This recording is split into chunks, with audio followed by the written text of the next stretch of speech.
Hey folks, Jimbo here. I know it's been quite some time, and I want to apologize to you guys for that. Before I get started with this video, I just wanted to mention that I have a channel update video coming next week.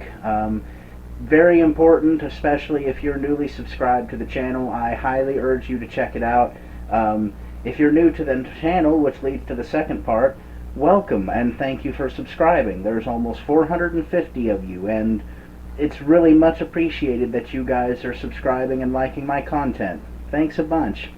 But anyways, guys, today in this video I got a new camera, and I wanted to test it with you guys and see how it is. And so far it seems to be pretty good. I'm filming in the bathroom right now. It has a couple features I'd like to show you guys, which are pretty interesting for a low-end Spectrum camera. It's one of those really cheap cameras, unlabeled cameras that you'd see on Amazon or eBay. It's one of those 4K cameras, even though right now I'm filming in 1080p 60 frames per second because it's smoother. I'm going to show you what it does, and we're going to test it a little bit, and I'll show you a few of the things it came with. So let's get to it, guys.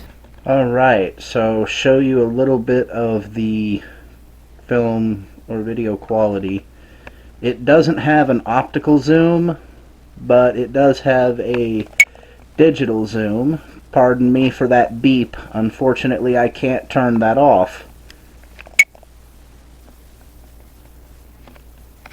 And yeah, it doesn't exactly have any focus or much in terms of a focus, but it's got different settings and stuff that can be worked with if need be. Alright guys, so the first feature on this camera that I'm going to show you is apparently it has night vision, which I think is pretty neat for a camera of its tier and whatnot, and I'll demonstrate it for you right now. Lights go off in 3, 2, 1. Alright, now you can't see very well until I press this button. And there you go. Some pretty decent night vision for such a low-end camera and whatnot. Of course, it also has a light, but unfortunately that light isn't really useful when I have the screen flipped around like that, because unfortunately the light is part of the flip-out screen. And I'll show you what I mean. It's right there. That's the light, and it's on the actual flip out screen instead of somewhere right here. As you can see right up there, that's the night vision lasers, or the infrared sensor. I don't know what it's called. I'm not too tech savvy, but still pretty interesting feature and such. Both of them are for such a low-end Spectrum camera. Alrighty guys, we are outside the house now, and we are doing some outside shots, of course. And this is filming in 1080p 60 frames per second. And as you can see, unfortunately, unlike my last camera, which I had to sell due to financial purposes and such, it doesn't exactly have any actual focus to it, which is why I think it has a bit of trouble seeing in low light. Thus why they gave it night vision. But still, for what it is, it's not too bad. Definitely not the worst that I personally have seen, and I've used some pretty cheap cameras over the years in terms of quality and whatnot. So I'm going to go ahead and switch over to 4K 30 frames per second, because it does have that feature too. And here we are again, guys, in 4K 30 frames per second. And as you can see, it's a little choppy due to the frame rate and whatnot. No doubt the video quality is probably a tad better, but definitely not as smooth as 1080p 60 frames per second. So you see what I mean when I say, or was going to say, that the 4K is a little on the shady side with this, especially in comparison to my last camera. But definitely not the worst, as I also just said a moment ago. There is a shot of the mountains in 4K. Looks really nice from a distance.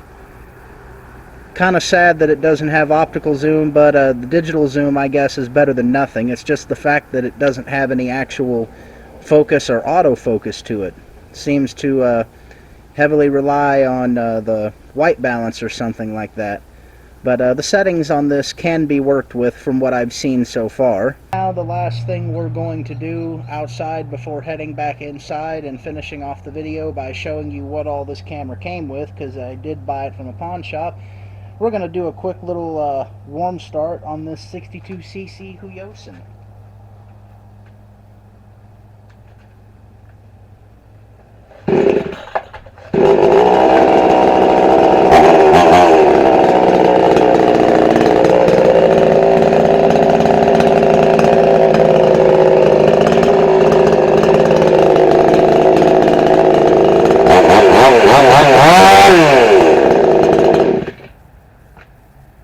Same saw that I showed about 4 or 5 months ago. Sorry guys, I'm trying to see if I can get it in the shot right. There we go. The same Huyosin saw that I had about 4 or 5 months ago, and prior to me having to do this video again, started up pretty quickly from having sat dry 4 to 5 months. Alright, now to finish off the video by showing off the stuff that it came with from the pawn shop. Up first we have the external microphone that came with it. Little settings on top right there. Come on, zoom in. Right up top there. And it's basically just a really cheap, low-end, janky thing that comes with all these cameras and whatnot. It's okay in terms of quality. In fact, my sound quality, I mean. In fact, the very first part of this video, the intro, was filmed with this thing hooked up to the camera, and it's definitely a noticeable difference in sound quality compared to the built-in mic, but it's definitely a little quieter than the built-in mic, that's for sure. Now this thing right here, I'm guessing is a foldable camera rig. You mount the camera right there, and then you can hold it right up here as the handle, and it just folds up like that for storage, which is pretty neat. I've never really seen one of these before, so don't really know what I would need to use it for, but still, interesting thing to include. And of course we have just your standard carrying case, which I guess is neat to have if it was a little bit bigger. It didn't come with a charger, unfortunately, but thankfully it does allow for USB charging. And to my surprise, it handles up to 128 gigs in terms of how much storage the card can have, because that's what I'm using right now, and it really seems to like it. And I'd say that's pretty much it for this one, guys. Definitely not a bad camera for what it is. It's no Sony handycam nor Canon Vixia HF W11 like my last one, but for what it is and for what I plan to use it for, I really don't think it's half bad. I think it'll do until I can afford to get something better, which you know, whenever that may be. Probably wondering why I don't use my phone. I guess it's just I'm a little old-fashioned and I prefer to use something meant for video recording. Anyways, guys, I hope you all enjoyed this video. Stay tuned for the update video that I mentioned at the beginning of this video, which I will post about on the community tabs on the channel. For new subscribers, keep tabs on that for new content and channel announcements. And I will see you guys in the next one. Have yourselves a good day, and please, for the love of all that is good and decent, be safe out there.